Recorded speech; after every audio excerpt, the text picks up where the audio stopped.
Welcome to What I Saw Last Week. Today we're going to be talking about A Quiet Place Part 2, the 2021 film. Now, as far as the non-spoiler section goes, well, I'm going to tell you to skip this one. Save your money.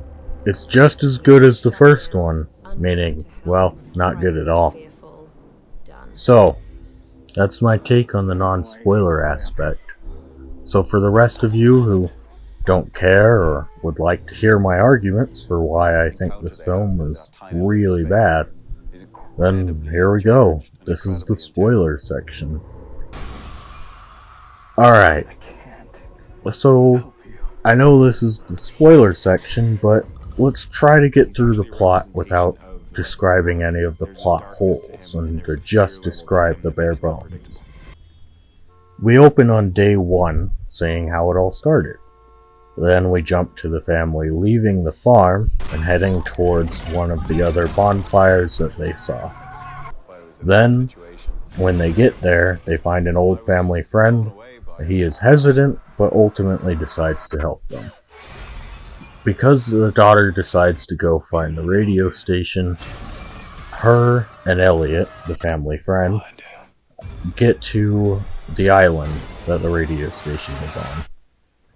After some trouble with one of the monsters, they put her hearing aid on the radio and then are able to kill some of the creatures at the end.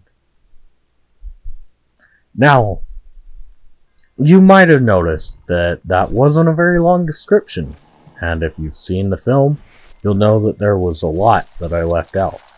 And that's because, well, the rest of it is all filled with holes, and I really tried there not to include any of them, but one or two may have slipped in.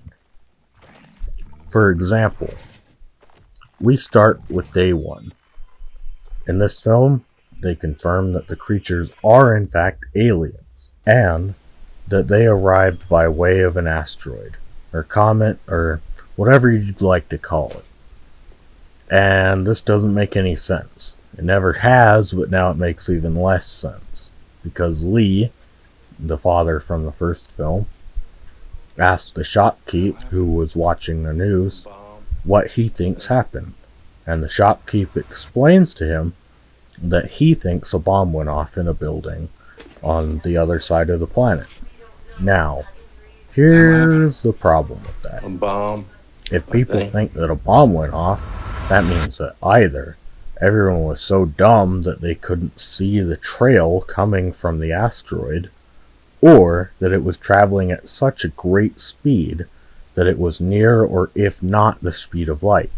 And that would mean that the Earth is gone. Because in space, the more speed you gain, the more mass you gain.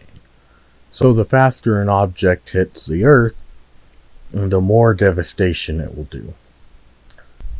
Now, let's go with the other explanation. That means that the shopkeep is really dumb. Because why would he believe that it's a bomb? We answered all those questions that the audience was asking about day 1, especially how did this all start? I think all you need to know is that they invade. Right.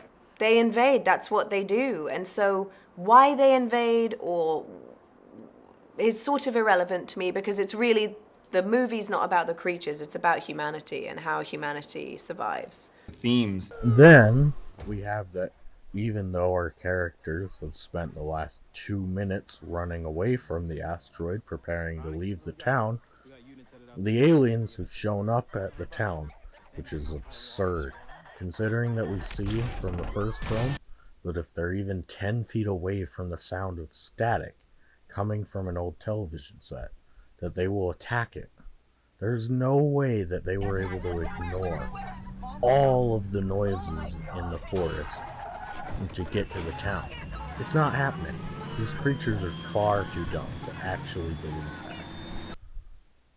And then we have the fact that they get into the bar to take cover, and Lee and his daughter decide that instead of taking cover, they're just going to sit out in the open, unlike everyone else.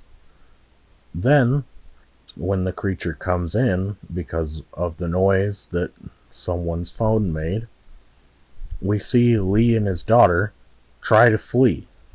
However, we also see that one of the other people in the bar trying to take cover has the creature flip the table that they're under and stand over them.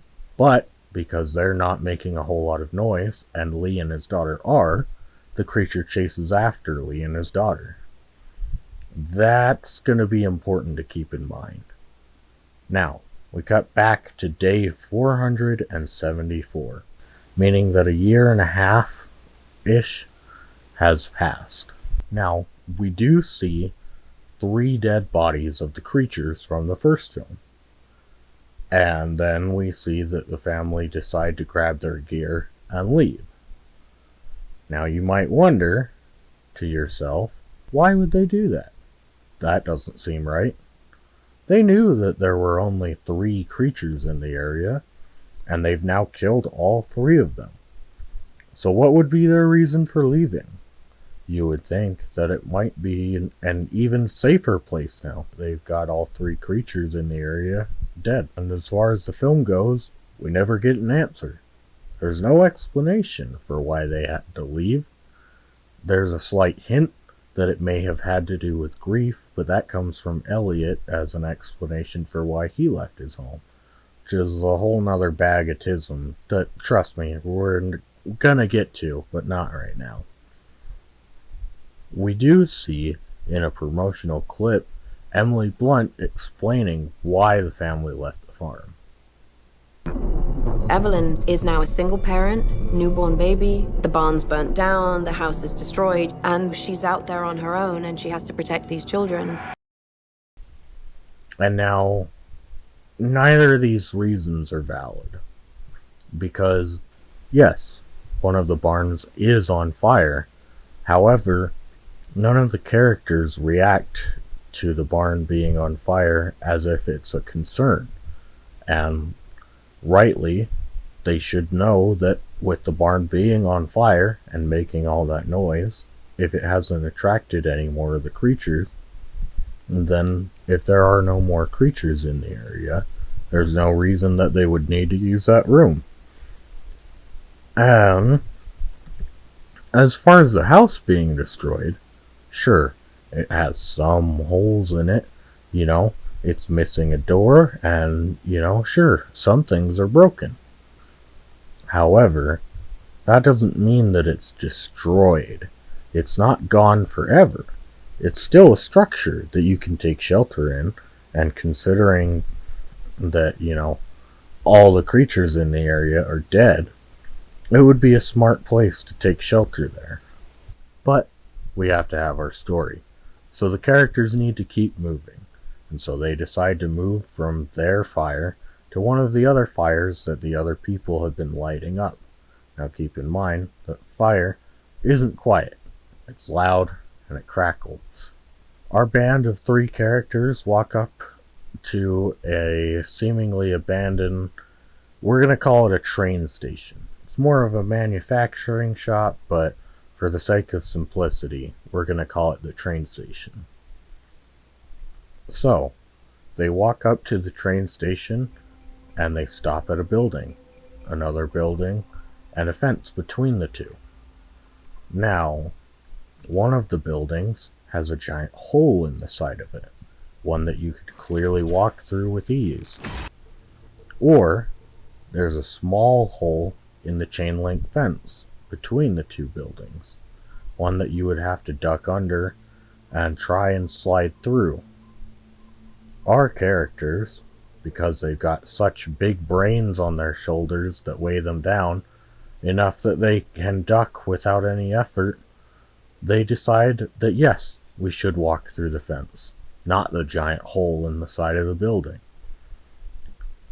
And so they do that, and the mom walks on a tripwire, setting off a trap that drops down a bunch of glass bottles, causing them to make a noise. Now, if you were in the situation where you're in an unfamiliar place and you have accidentally triggered a tripwire, what would be the most smart and logical decision to make? Well, how about running in the direction that you haven't gone? Let's do that. Let's not stop and try and wait for the creatures to either wait them out or try and kill them with our sonic device. No, let's run through this field that we have no idea what else might be in it, especially considering that we just ran into a trap. Who knows if there might be any other traps? Oh no! But your leg! Ah! It's caught in a bear trap! And now he's screaming. You better prepare to, kill the creatures, because if they weren't headed there before, they're certainly headed there now. But no, we need to have our scene where the mom comforts her son as he's screaming and tries to get him to be quiet. So only as soon as the creature starts showing up at the perimeter fence is when the daughter decides that she's going to get the sonic device ready so that they can kill the creature. Now, this is going to be a recurring theme, and I understand that the daughter is deaf, so she might not be able to hear the creatures coming. However, if the daughter was smart, in any sense of the word, she should be able to figure out that a noise has been made, and that there's always a potential for these creatures to come along, and that there's no harm in setting up the sonic device just in case. Now, our characters start to run, and that's when they're met by Elliott. Elliott decides to keep running with them because, well, at least they're his traps, so he has the benefit of knowing where they are. He runs with them, and then he drops down a giant pipe sticking out of the ground, and they land on bags of flour. Then they walk into an old abandoned oven, and they all crawl in the oven. While they're in there, Elliott explains that he can't help them, and that they need to leave. Then they come out, and the two children find out that one of the FM stations on the radio is playing Beyond the Sea. Elliott tells them that that song has been playing over and over again, and that he doesn't know what it means. Later, the daughter tells the son that she is going to find the radio station that the song is coming from, and that it's actually coming from an island, just beyond the sea. So, she decides to leave without telling anyone because she assumes that her mom wouldn't be on board. For what reason? I'm sure I don't know. In the morning, we see that she has left, and she left a note on the radio that says, "Keep listening." She decided to leave on her own, and the mom tells Elliott that he has to go save her. And Elliott, who said that they needed to leave in the morning, says, "Okay, I'll go find her." And then he does. But that's only after the train sequence, which is really bad. So let's get into it. We see the daughter, who is still walking barefoot for whatever reason. They did it in the first film, it didn't make sense, and it makes even less sense in this film. Because Elliott wears shoes. It never causes an issue for him. However, it does cause an issue for the daughter, because we see her feet bleeding on the train tracks as she's walking. She passes an abandoned train station and even looks out at it, but decides to keep going. At about another 10 to 20 feet ahead, she finds a train car on the train tracks. Now, instead of walking around the train car, she decides that she will walk through the train car. Why she does this will become apparent very fast. Now, she's walking through the train car and she disturbs a flock of birds that are staying on the train. They all fly out an open hole in the side of the train. And once again, this is a moment where she should recognize that that would have made a noise. And I know she's deaf, but she can see the birds are flying, so clearly she should understand that that made a noise. She decides to stare out the side of the train, looking at the rest of the train that was derailed off to the side. After sitting there, staring at the rest of the train, she decides to make her way towards the front of the train, or at least towards the front of the next train car. Then, she tries to get into a supply closet, and she can clearly make it through. There's clearly enough room between her and the door to just slide through. But instead of just sliding through, she decides to reach as far as she can to get a first aid kit, presumably for her feet, which leads us to question, why didn't she check the train station for a first aid kit? We saw that she just walked straight past the train station. You would think that there might be one in there, but she didn't decide to check. Then, as she gets the first aid kit, a dead body pops out from behind the door, and she screams and falls back onto the floor. She realizes that she's made a noise. She looks up, and there's an alien that's already checking out where the bird flew off from. Now, this alien, instead of doing what we see all of the other ones do, every time there's a noise and chase after it and kill whatever made the noise or destroy whatever made the noise, instead, it decides to take its sweet old time walking down the train car, presumably because this girl is a main character and we can't have her die yet. So she gets the sonic device turned on and it annoys the creature, however, it's still moving forward. Keep that in mind for later.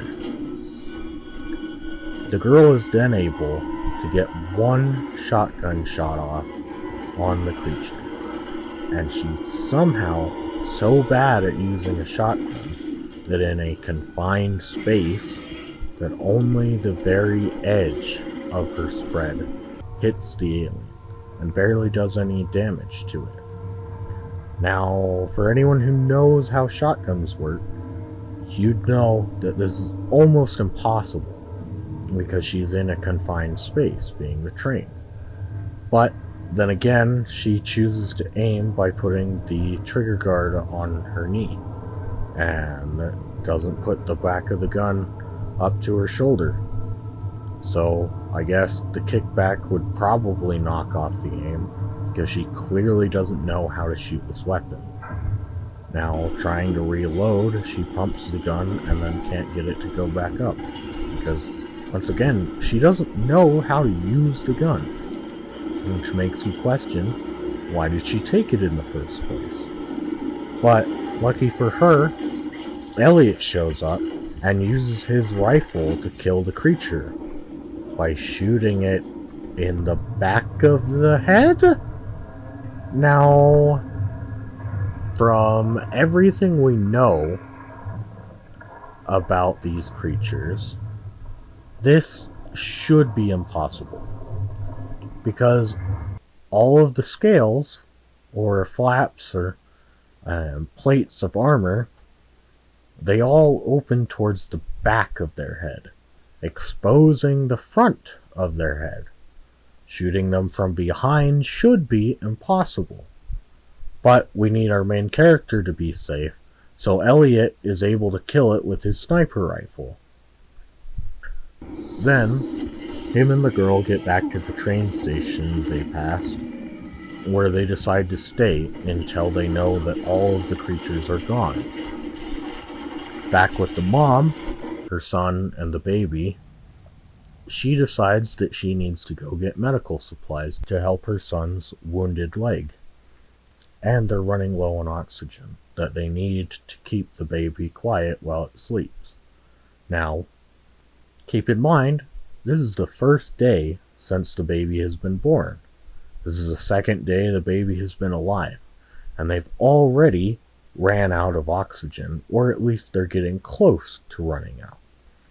Which would mean that presumably the baby needs 1 canister of oxygen for every 2 days, which means that it would be almost impossible to have all of the oxygen you would need. But the mom decides that she's going to get these supplies. And in doing so, she walks past the house and walks into town to go to the store.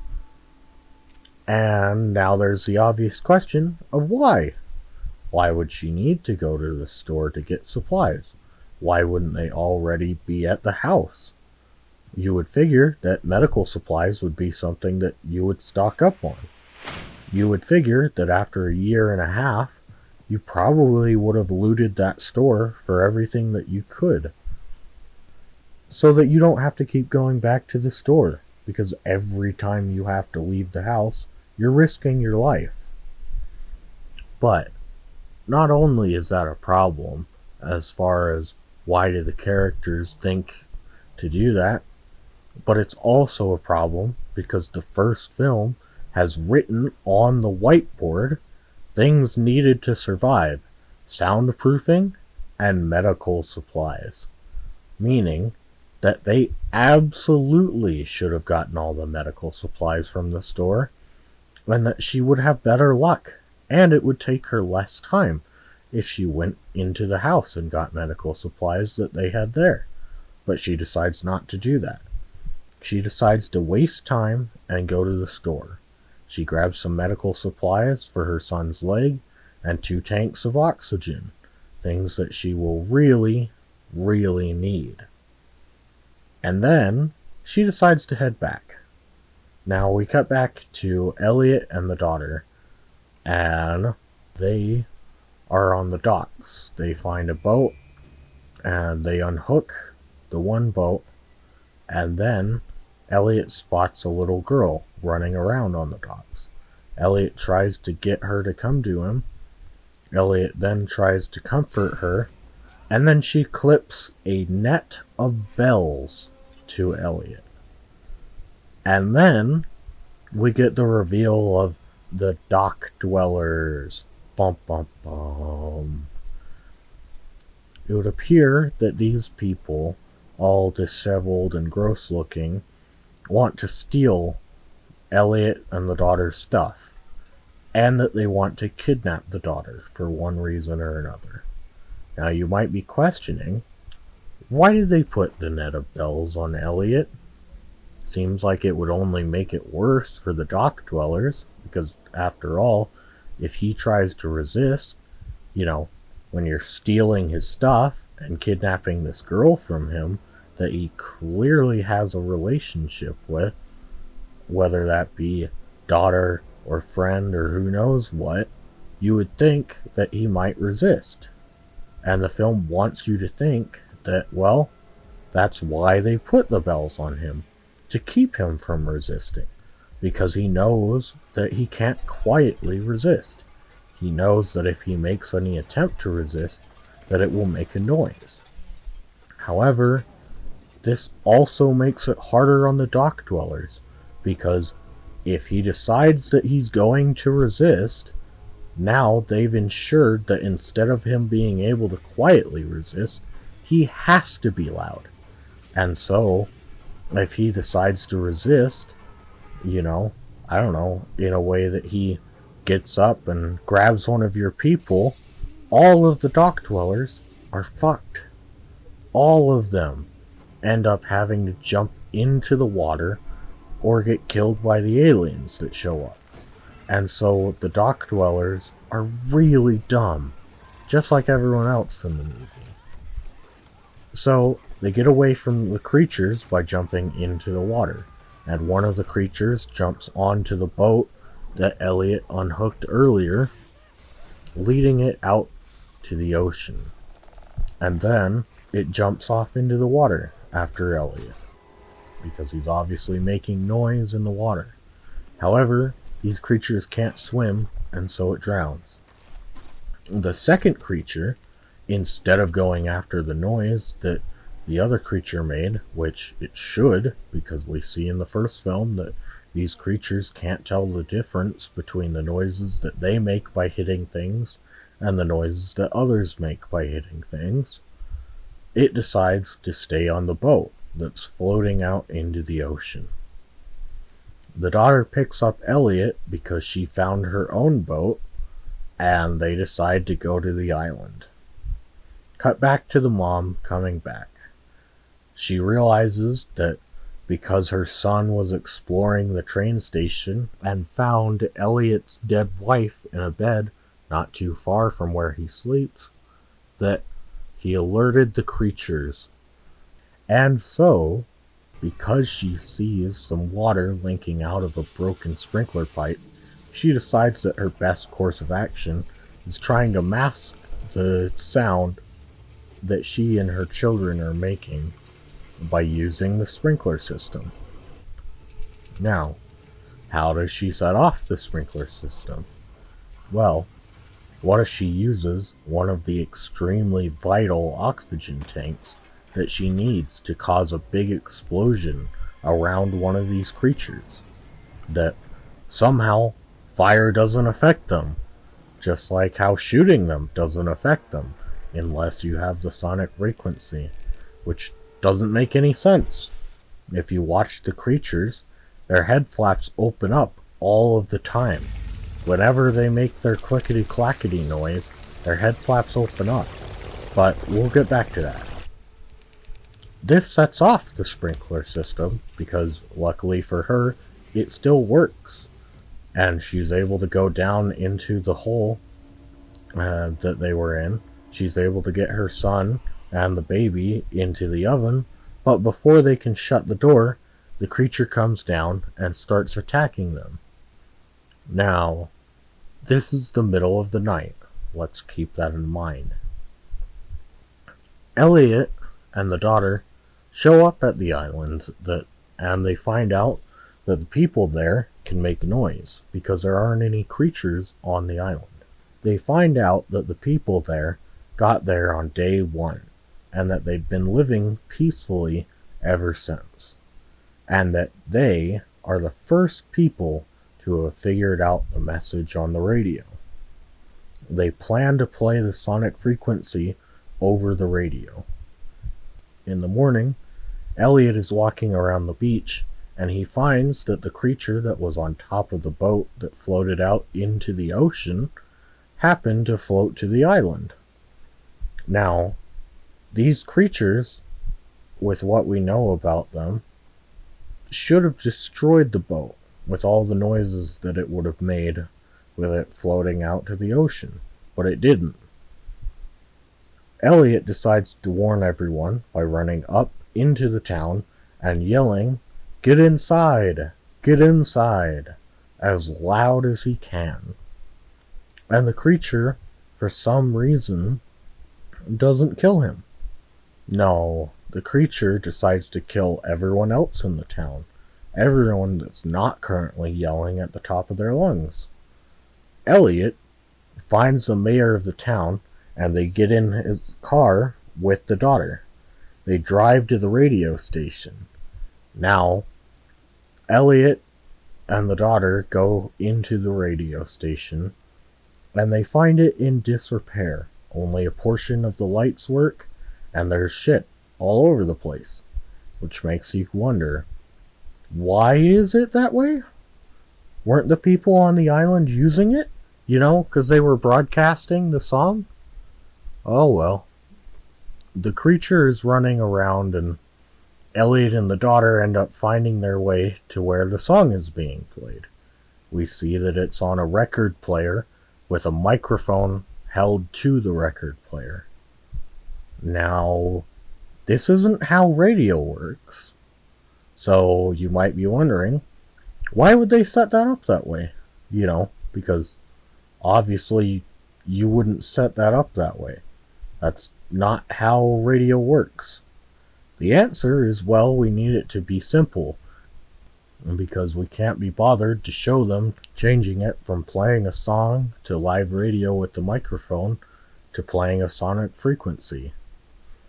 Now, they sneak the daughter into the room with the microphone and the record player, and in doing so, she ends up lightly bumping a metal drawer, pushing it in a slight bit. And because of the small noise that it made, the creature looks over and is alerted to it. This being through a glass wall, which is already a really low precedent for the amount of noise that needs to be made. Then, the girl opens the door to the room with the record player and the microphone. And because the door creaks, the alien decides to try and attack her. It bursts through the window of the room in between it and the girl, and then Elliott jumps through to distract the creature. Elliott is sitting there on the ground, and the daughter decides to turn on the special hearing aid. And it annoys the creature, but it's still moving forward. And so, then she decides to slowly, while Elliott is still on the ground, still fearing for his life, she decides to slowly open the door and turn on the speaker above Elliott, which might cause the creature to want to attack that speaker, which would lead it to be closer to Elliott. But the daughter doesn't think of this, and instead, she goes back into the room and slowly, to be all dramatic, turns off the record player and then slams her hearing aid into the microphone so that it plays through the speaker and causes the creature to seize up.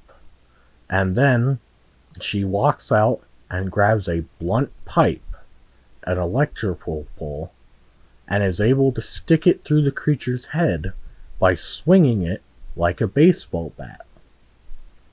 Now, this breaks everything, because it means that the creature's skin under the plates is extremely weak, meaning that you should absolutely be able to kill them with a shotgun without the sonic frequency device, because again, every time they make their clickety-clackety noise, their head plates move up and down.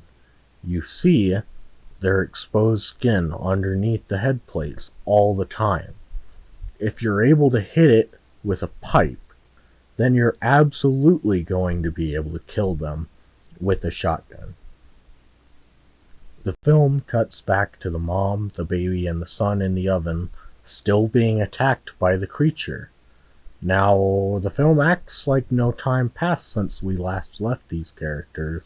However, because of the fact that they win by hearing the sonic frequency play through the radio, means that hours have passed since we last saw them. So, that's the plot of this film. Not very good.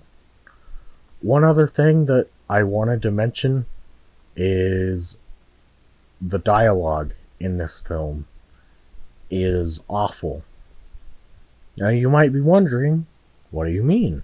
I made sense of all the dialogue, and I'm sure you did. However, let's take a closer look at it and see if it holds up. Let's start with the conversation between the mom and Elliott.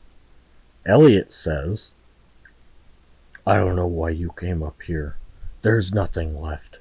There's not enough food, water, there's not enough anything. I can't help you people." And the mom's response is, "How did you know that we came up?" Now, let's think about where they are. Later, when they're talking about the song over the radio, they say that they are on top of the mountain. So, either the family walked along the ridge of the mountain and decided to walk around to one side of the train station and then walked through, setting off all the traps.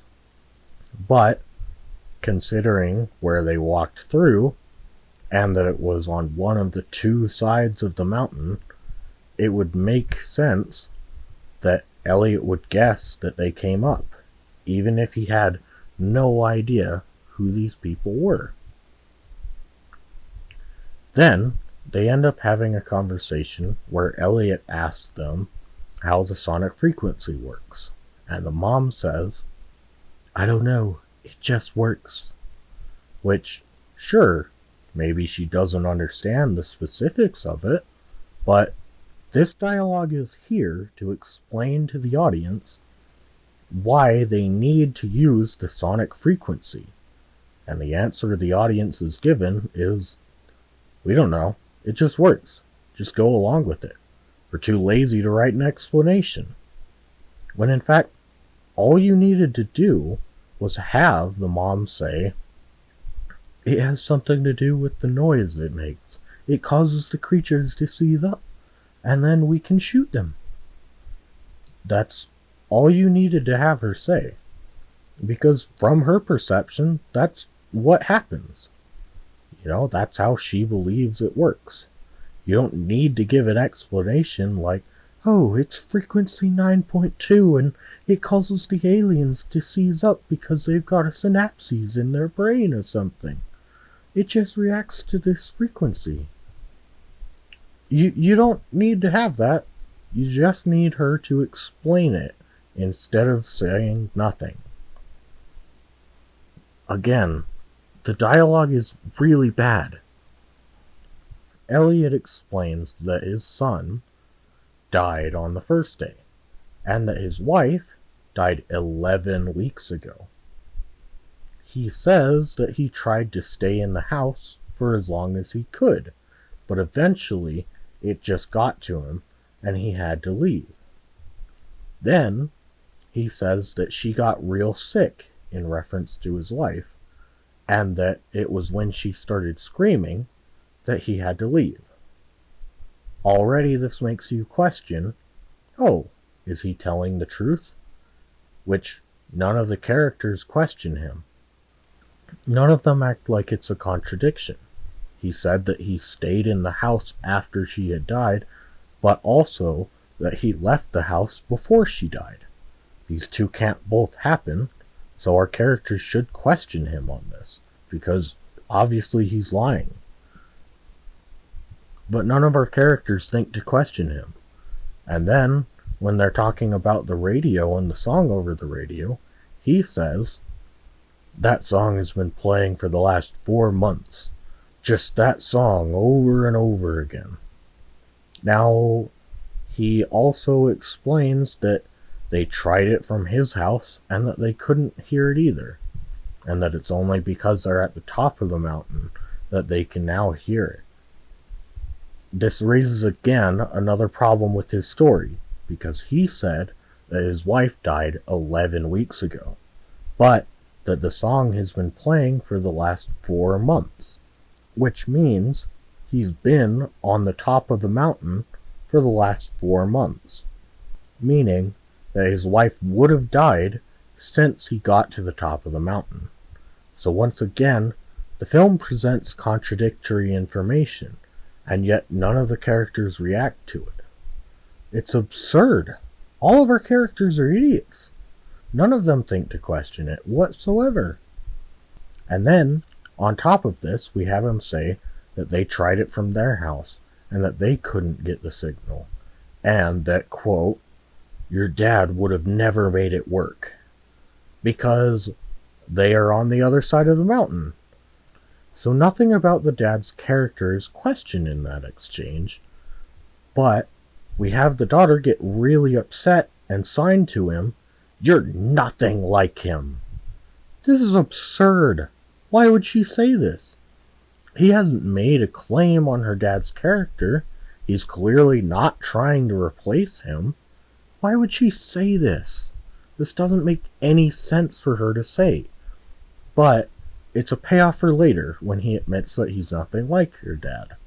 And, to be fair, he isn't, because he does actually try to save people, and he tries to keep himself alive, something that her dad didn't do. Another excellent piece of dialogue is in the morning, when the daughter has left, the mom goes to Elliott and says, you have to find my daughter. You have to get her. She's out there somewhere. You need to go save my daughter. Elliott tries to say, I can't. And the mom explains, Elliott, we were friends. We were neighbors. Please help us. Lee is gone. Lee is gone, okay? And if he was here, then he would tell you that his little girl is out there, and that you need to help him save her. Now, let's be clear.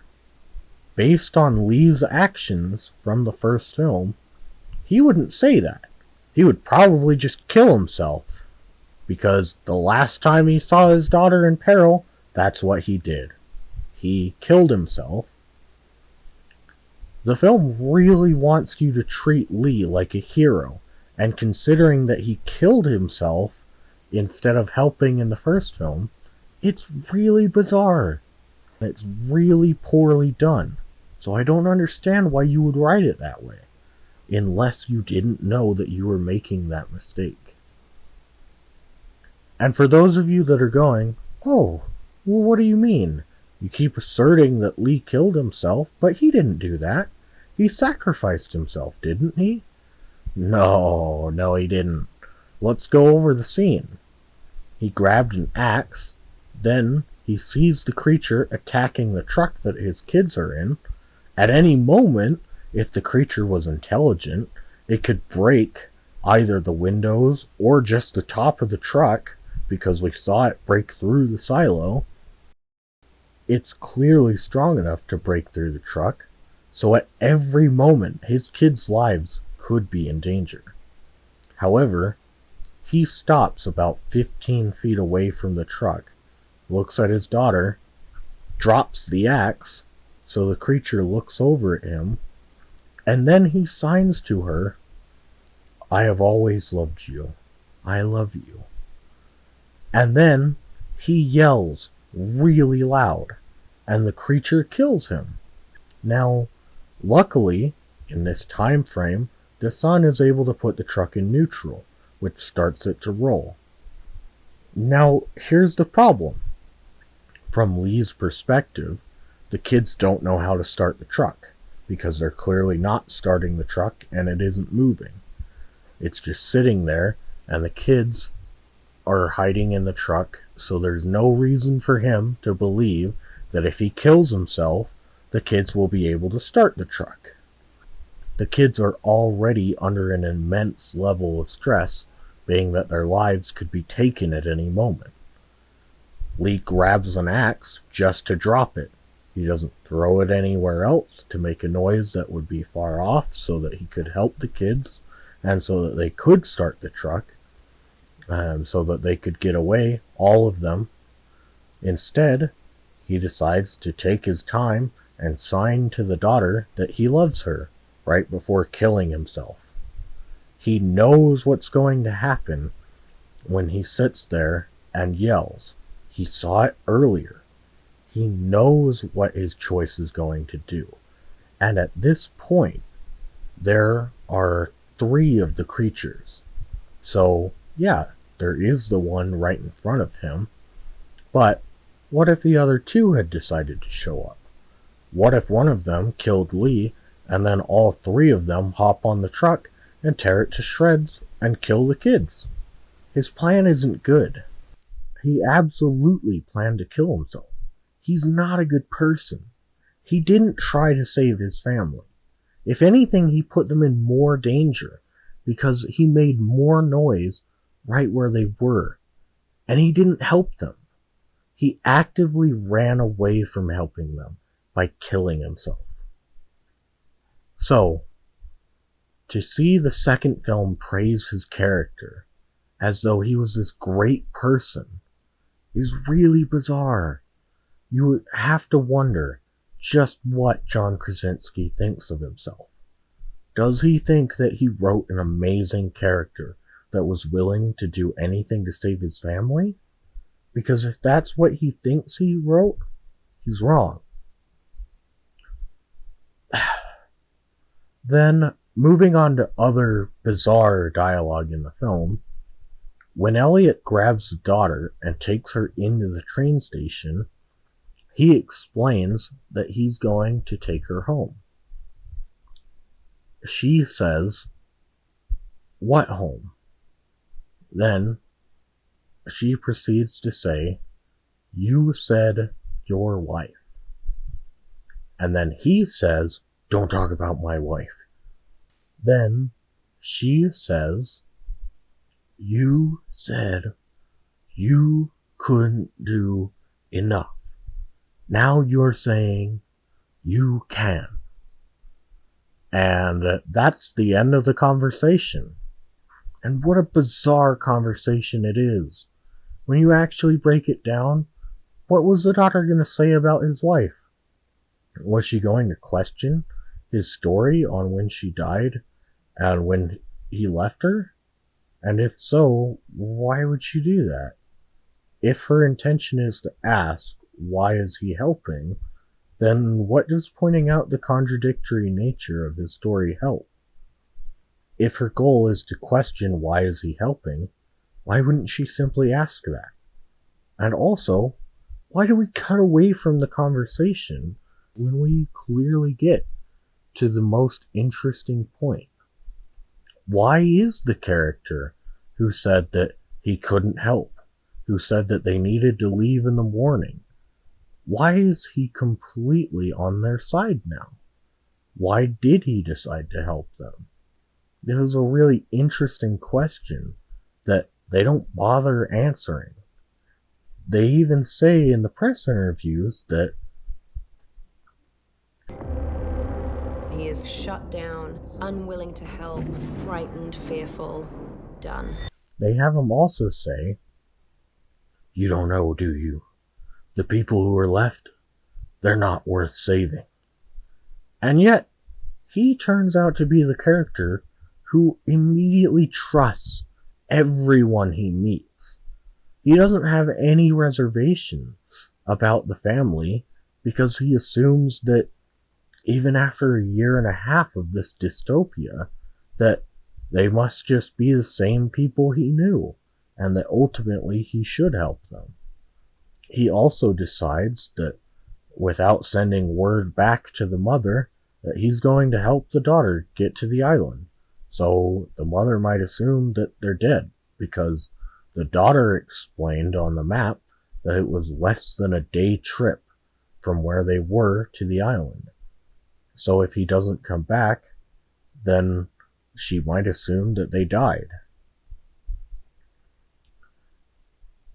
And then we have to go over the dialogue in the island scene, because this is fascinating. When Elliott starts talking to the mayor says, "You figured it out. You figured out the message." And Elliott says, "She did," in reference to the daughter. Now, why it actually matters who the hell figured it out is beyond me, because in this instant, it doesn't actually matter who figured it out, whether it was the daughter or Elliott. The fact is they're both here, so somebody figured it out. And the mayor does say "you" in reference to Elliott, but that's because he naturally assumes that Elliott figured it out because the daughter is deaf, and he does question it. Elliott's response to the question from the mayor being, "I thought she was deaf." Elliott's response is, "She figured it out." Great. You didn't actually answer the mayor's question. That doesn't explain anything to the mayor that he didn't already know. Because the conversation was, Elliott said, "She figured it out." The mayor goes, "How?" Elliott says, "She figured it out." What a bizarre dialogue choice. Then, Elliott asked, "How long has it been since other people arrived?" And the mayor says, "Since day one." Meaning that for a year and a half, 24 hours a day, 7 days a week, they've played the same song over and over and over again, just hoping that maybe one person might figure it out. These characters are fucking bizarre, because if you hear that, then obviously your response should be to not trust the mayor. and especially not after the mayor explains that there were 12 boats set up by the National Guard on day 1 after the National Guard figured out that the aliens couldn't swim, and after the first boat left with as many people that it could carry, then all the other people on the boat started to scream and cheer, which caused the aliens to come attack the other boats. So out of the 12 boats, only 2 of them made it to the island, which is fucking insane. Why would the National Guard be so incompetent that you only made 2 out of the 12 boats to the island? Because, sure, people are happy. However, the National Guard would probably be like, hey, shut the fuck up. We all want to live. So please, don't make a sound. I know you're happy.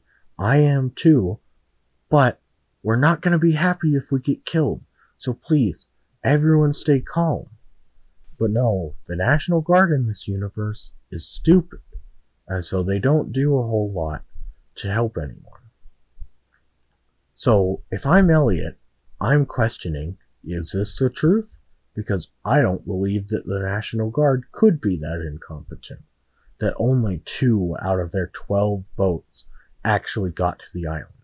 If I'm Elliott, I'm thinking that the people on the island don't actually want to help people, and that would concern me. But Elliott in this story is really dumb, and so what does Elliott decide to do?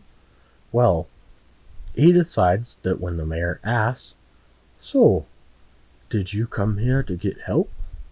He's going to tell the mayor, no, we came here to give it. And then he's just going to let the mayor hold in his hand the hearing aid that is their key to killing the creatures. Why would he do this? He shouldn't trust the mayor. He was the character who said that all of the people who are left, they're not worth saving. And yet, he's the character who has chosen to trust every single person that he's met. I'm willing to give a little leeway for the little girl of the dock dwellers because yeah, she's a little girl, and obviously you wouldn't be expecting the dock dwellers to put their net bells on you, because that would be really dumb. So why would they do that? Why would you ever expect them to do that? Because typically, I like to expect people to be smarter than that. So I can give them a little leeway for the little girl, but the mayor clearly told him things that should make him question everything. He should absolutely be questioning why in the world the mayor is here, and why in the world these people are actively trying not to help. Because if you've played one song for a year and a half and no one has shown up, maybe it's time to change your plan. Maybe you could play a pre-recorded message that says, hey, there's a group of survivors on this island, and oh yeah, by the way, the aliens can't swim. So if you can get them to go into a large pool of water, they'll drown. You know, useful information like that. But no, they chose to play Beyond the Sea 24/7. So yeah, the film is really bad. None of the characters make smart decisions. All of the characters are dumb. And you know what? I guess that's probably why this is a dystopia. So, in the end, objectively, this is a 2. And it's a low 2 at that. It's probably between a 2.0 and a 2.3. It's definitely not any higher than that. And as far as subjectively goes, I'd probably put it at either a 3 or a 4, closer to a 3. It's something that I wouldn't necessarily mind watching again, but fuck me, I really don't want to. So, again, I said it in the beginning, but if you haven't checked it out yet, please don't. Please don't give them your money. It's bad enough that we got 2, and there's definitely more on the way. But until they increase their writing quality, until they decide that your money is worth it to them to actually put in the work, we need to fight back and say, nope, we're not paying you to do nothing. Because this is really bad. So, this has been what I saw last week. Hopefully you enjoyed. Thanks for watching. Bye-bye.